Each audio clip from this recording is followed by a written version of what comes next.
Sebenarnya nggak ada yang salah dengan pemikiran pengen sebuah laptop gaming yang murah harganya terjangkau, tapi bisa dibuat bermain game AAA, ringan, nggak berisik, nggak panas, mudah dibawa kemana-mana, portnya juga lengkap. Ya, sesempurna mungkin kalau bisa. Nggak salah sih, karena saya sendiri juga pernah berada di posisi itu, karena saya sendiri juga pernah atau ya juga sebagai seorang netizen yang pengen punya laptop gaming yang sesempurna mungkin. Tapi logikanya nggak mungkin, karena basicnya itu adalah logika paling gampang. Tidak ada produk yang sempurna. Sama kayak kita beli handphone, ini handphone harga 25 juta, apakah sempurna? Nggak juga, tetap aja ada kurangnya.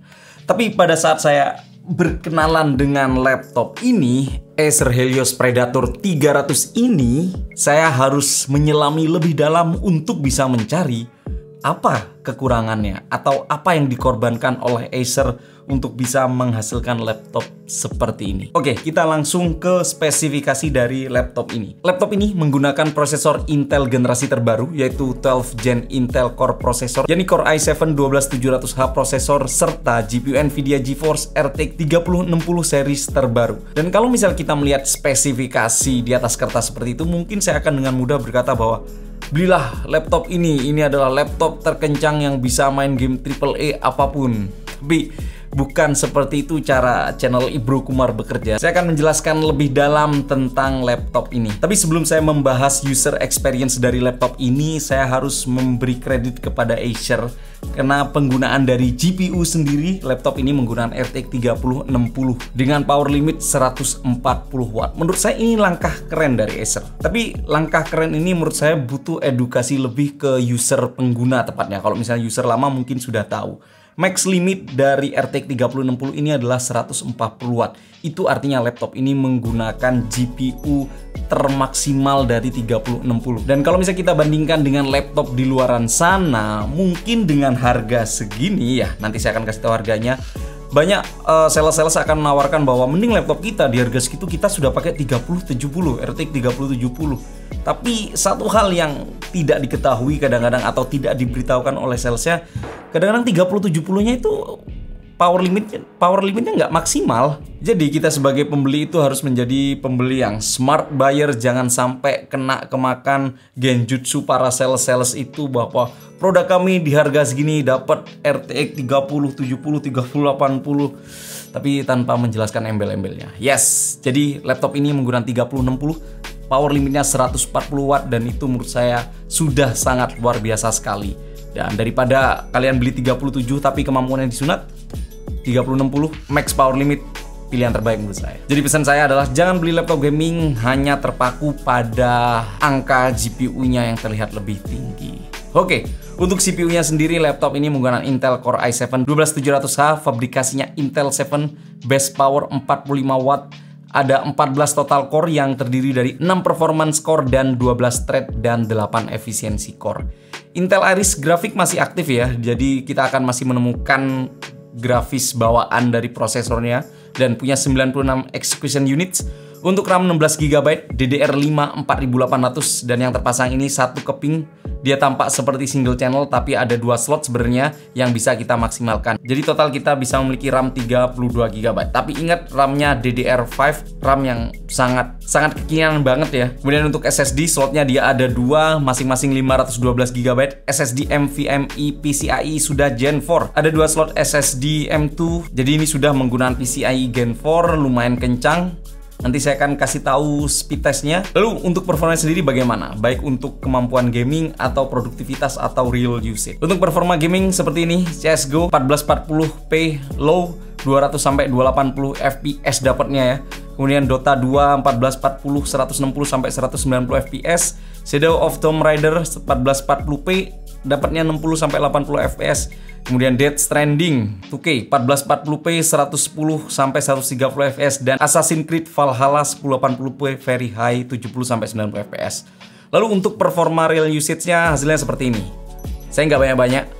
Pertama Adobe Premiere Pro aja ngerender 4K 60 fps 2 menit ekspor ke YouTube 4K 60 juga, dan software only waktu yang dihabiskan adalah 9 menit 30. Kemudian untuk MPI CUDA 1 menit 38 detik. Kemudian DaVinci Resolve 4K 60 diselesaikan dalam waktu 4 menit 10 menit. Dari tes gaming maupun tes real usage produktivitas, yang harus saya acungi jempol dari laptop ini adalah bagaimana coolingnya bekerja. Ya, laptop ini ternyata adem. Pada saat saya gunakan untuk merender video 4K di Premiere Pro, CPU temperatur ada di angka 60-70 derajat, sedangkan GPU ada di 40-60. Jadi sekali lagi untuk sektor pendingin saya harus acungi 4 jempol.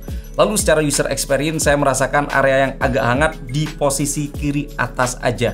Tapi di area keyboard bener-bener aman karena dia berada di bawah angka sekitar 35 derajat di bawah ya. Itu pun yang paling hangat ada di area tengah, area spasi. Kemudian area WASD aman terkendali. Mungkin ini pengaruh dari teknologi kipas Aeroblade 3D generasi kelima yang dirancang khusus dan efek dingin dari liquid metal. Teknologi pendingin ini mengandalkan banyak teknologi seperti kipas Aeroblade 3D generasi kelima yang sudah memiliki 89 bilah liquid metal dan Acer Coolboost yang dapat digunakan mengontrol kipas pendingin. So, nggak heran kalau laptop ini ternyata punya sistem pendingin yang sangat bagus. Catatan yang harus saya sampaikan juga bahwa laptop ini punya software yang namanya Predator Sense, dan itu punya pengaruh yang luar biasa besar. Boleh saya bilang ini adalah control panel atau ruang kontrol utama bagaimana performa laptop ini bisa kita kendalikan. Kita bisa mengatur mode laptop ini dari Quiet, Default, Extreme, dan Turbo. Bedanya tentu secara software, laptop ini bisa kita kontrol kemampuannya. Mau nggak berisik fan-nya, kita batasi aja speed fan-nya dengan menggunakan mode Quiet. Mau full speed karena dipakai buat ngerender 3D atau video 4K, ya langsung sikat ke Turbo aja. Khusus untuk Turbo, kita sebenarnya nggak perlu masuk ke dalam software Predator Sense-nya karena di sebelah kiri atas sudah disediakan shortcut Turbo. Jadi kita bisa menyalamatikan langsung tanpa masuk ke dalam-dalamnya. Dan pada software Predator Sense ini kita juga bisa mengatur banyak hal seperti fan control, pulsar lighting untuk mengontrol LED yang ada di bawah, nanti saya akan bahas. Kemudian keyboard juga bisa kita atur RGB per key-nya, game sync, dan app center. Intinya ini adalah software yang benar-benar berguna pada Acer Predator Helios 300 ini. Untuk SSD-nya sendiri seperti saya informasikan di depan bahwa kita akan mendapatkan 2 slot, tapi kedua slotnya ini sudah terisi masing-masing 512 GB dan speed rate-nya seperti ini masing-masingnya. Jadi bisa mencapai speed sekitar 6 ribuan ini karena dia sudah menggunakan NVMe PCIe Gen 4. Bukan yang tercepat untuk Gen 4, tapi menurut saya ini sudah oke banget. Kalau misalnya kalian mau upgrade, ya udah tinggal beliin aja yang 1 tera masing-masing atau 2 tera, ya harus keluar duit lebih lagi. Tapi yang jelas dengan PCIe Gen 4 menurut saya itu benar-benar membantu user experience ya, buka tutup aplikasi atau menyalakan game atau eksekusi-eksekusi seperti itu benar-benar mempercepat. Kemudian untuk kapasitas baterainya sendiri, laptop ini dipersenjatai dengan baterai kapasitas 90 Wh dan untuk chargingnya menurut saya cukup oke. Saya gunakan charging 30 menit sudah bisa sampai 50% dan untuk bisa full butuh sekitar waktu sejam setengah.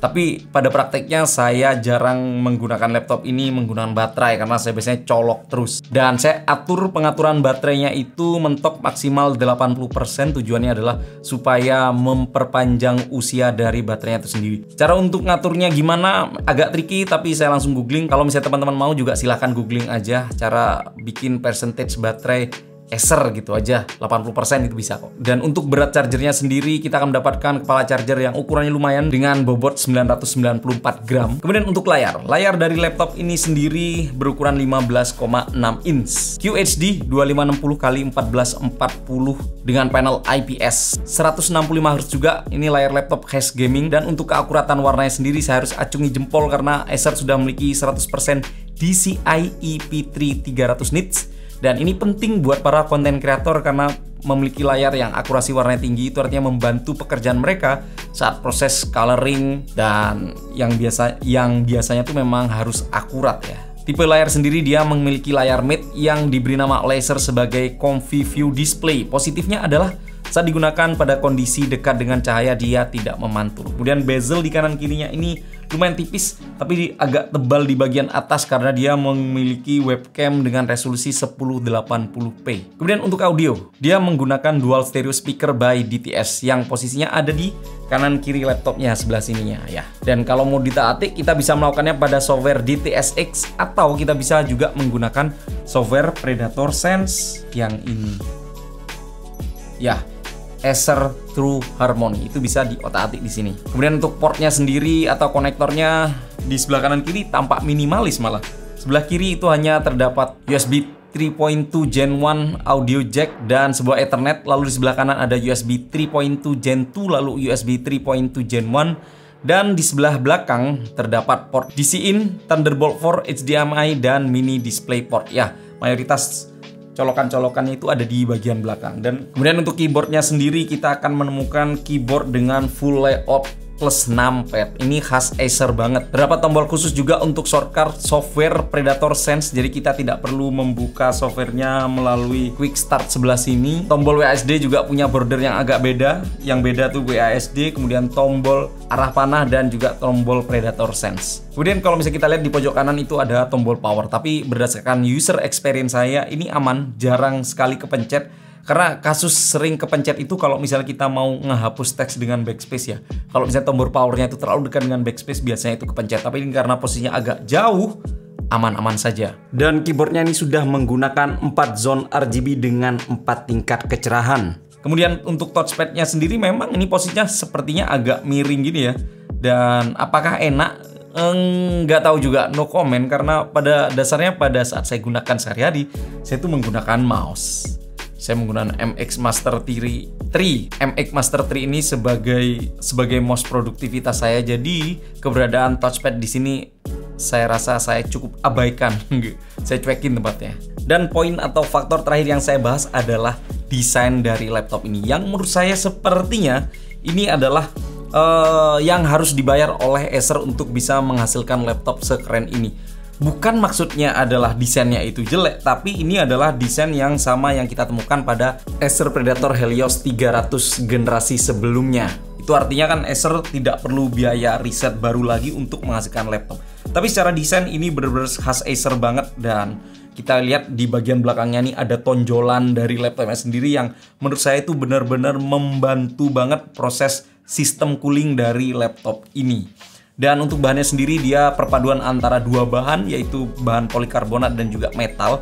Adanya metal itu artinya kita akan mendapatkan laptop yang rigid, yang akan awet digunakan sampai beberapa tahun ke depan. Bahkan kalau misalnya saya tekan-tekan keyboardnya gini, flexnya itu kerasa minim banget karena ini kerasa kokoh. Di bagian atas ini terdapat lubang ventilasi, kemudian terdapat light bar di bagian bawah ini yang bisa kita atur warnanya juga melalui software Predator Sense. Kemudian terdapat logo Predator di bagian belakang ini yang berwarna biru. Bobotnya sendiri berada di angka 2,48 kg. Dan kalau misalnya digabungkan dengan kepala chargernya ini yang berbobot 994 gram itu artinya kita harus menenteng benda dengan bobot 3,5 kg-an lah. Ya, itu adalah laptop ini. Kesimpulannya gimana? Kesimpulannya adalah ini laptop yang menurut saya layak banget untuk dibeli karena dia punya performa gaming yang maksimal. Karena dia sudah menggunakan prosesor Intel Core i7 12700H yang kencang serta menggunakan Nvidia GeForce RTX 3060 yang power limitnya 140 watt, nggak kaleng-kaleng. Dengan duet Intel i7 12700H plus 3060 140 watt powernya, menurut saya ini benar-benar laptop gaming yang pasti sudah bisa digunakan untuk bermain game AAA. Dia sudah support ray tracing juga, jadi dari segi grafis untuk game AAA bakal kerasa nyaman banget. Game AAA aja disikat, apalagi untuk game e-sport. Dan itu benar-benar akan mempermudahkan kalian untuk bermain game. Apalagi sebuah fakta bahwa kita bisa ngegame, kita bisa ngerender video atau editing video dengan suhu yang tidak panas. Itu merupakan laptop surga dari para konten kreator maupun para gamer. 2 minggu menggunakan laptop ini, saya posisikan laptop ini sebagai dua hal yang bisa dilakukan. Yang pertama adalah penghilang stres dengan saya ngegame. Saya bisa ngegame apapun. Yang kedua adalah sebagai penghasil uang, karena saya bisa ngedit video pakai Premiere Pro dan saya bisa bikin animasi di After Effects juga. Dan itu artinya saya bisa menghasilkan duit dari laptop ini. Harganya sendiri laptop ini berada di kisaran 26 juta pada saat saya cek di harganya di e-commerce. Dan dengan harga segitu kita akan mendapatkan garansi 3 tahun dengan 1 tahun Acer Priority untuk kecelakaan laptop berkat kesalahan pengguna. Menurut saya itu adalah harga yang tidak seberapa mengingat berapa banyak duit yang akan kita hasilkan dari benda ini dan berapa beban stres yang akan terlepaskan begitu saja pada saat kita nge-game dengan laptop ini. Itu priceless. Well, itulah video kali ini. Terima kasih sudah menyaksikan sampai selesai. Jadi gimana pendapat kalian tentang Acer Predator Helios 300 ini? Silahkan tulis di area komen di bawah. Atau kalau misalnya kalian punya rekomendasi laptop lain di harga sekitar 25-26 jutaan, silahkan juga tulis di area komen di bawah. Sekali lagi buat teman-teman, terima kasih sudah nonton video ini sampai selesai. Saya Ibru Kumar pamit, sampai jumpa di video selanjutnya. Bye bye.